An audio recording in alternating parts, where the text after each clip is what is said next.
Alléluia, gloire à Dieu. C'est toujours un privilège de pouvoir témoigner ce que Dieu a pu faire dans une vie. Amen.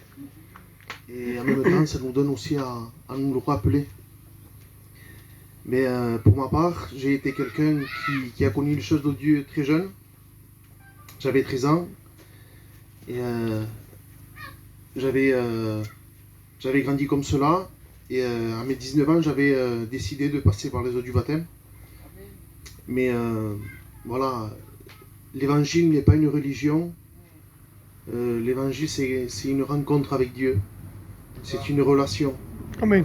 Et moi, ce que j'avais eu, c'était l'évangile. Les réunions me plaisaient. Mais il y avait des choses que je n'avais pas compris.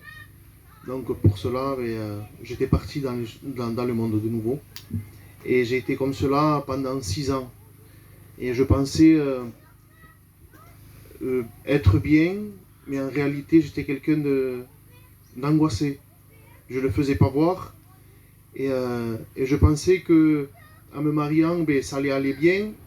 Bien au contraire, vous savez, quand on veut construire quelque chose alors qu'on n'est pas en Jésus, rien ne peut aller dans le monde, rien n'y va pas. S'il n'y a pas Jésus dans une vie, ça peut ne pas dire rien. Amen. Et dans mon foyer, il n'y avait que des disputes, séparations, je ne comprenais rien du tout. Et un jour, plutôt un soir, j'étais chez ma tante et Dieu m'a parlé au travers d'un verset où il me disait « Repens-toi ». Et je vous le promets que cette parole a percuté mon cœur. Et là, j'ai vu vraiment mon besoin. Je dis Seigneur, je ne peux plus rester dans cet état-là. Et là, il était tard. Et moi, tous les soirs, j'angoissais de rentrer chez moi. Et je disais tous les soirs, je disais Seigneur, comment c'est chez moi, je m'angoisse de rentrer. Et je ne le comprenais pas. C'était par la suite où j'ai compris que j'avais vraiment besoin de Dieu. Et ce soir-là, dans ma voiture, j'ai dit Seigneur, je te demande pardon. La première chose que j'ai fait, ça a été de demander pardon.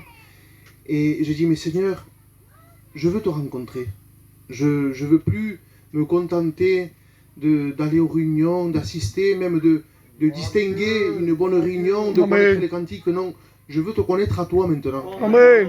Et je vous le promets que Dieu ne s'est pas fait attendre. Déjà, le lendemain, au réveil, je me sentais qu'il y avait quelque chose de nouveau. Je sentais qu'il y avait quelque chose de particulier.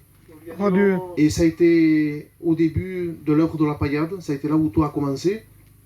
Parce que mon oncle Chino avait fait la réunion chez ma tante. Et la croix, il avait prêché sur la croix. Je peux vous dire que auparavant, j'avais souvent entendu la prédication de la croix. Mais ce soir-là, j'ai fait que pleurer. J'ai réalisé ma misère, mon état, j'ai demandé pardon à Dieu. Oh Dieu. Et depuis ce jour, bon, c'est vrai, j'ai eu des hauts et des bas. Mais vous savez, avec Dieu, on est appelé à grandir. On fait des erreurs, mais le Saint-Esprit est là pour nous reprendre. Amen. Je peux vous dire que depuis que j'ai rencontré Dieu, je suis comblé. Le monde ne m'attire plus. J'ai 31 ans. Et un conseil que je peux vous donner, si tu n'as pas encore fait la rencontre avec Dieu, n'attends pas. Parce que le monde ne va jamais te combler. Seul Jésus peut combler un cœur. Voilà. Que Dieu vous bénisse. Amen. Amen. Gloire à Dieu. Alléluia, que Dieu soit béni, que Dieu soit glorifié. Merci Seigneur pour ce beau témoignage. Voilà, il a écouté le message de la croix. Et le message de la croix l'a convaincu qu'il avait besoin de Dieu. Alléluia.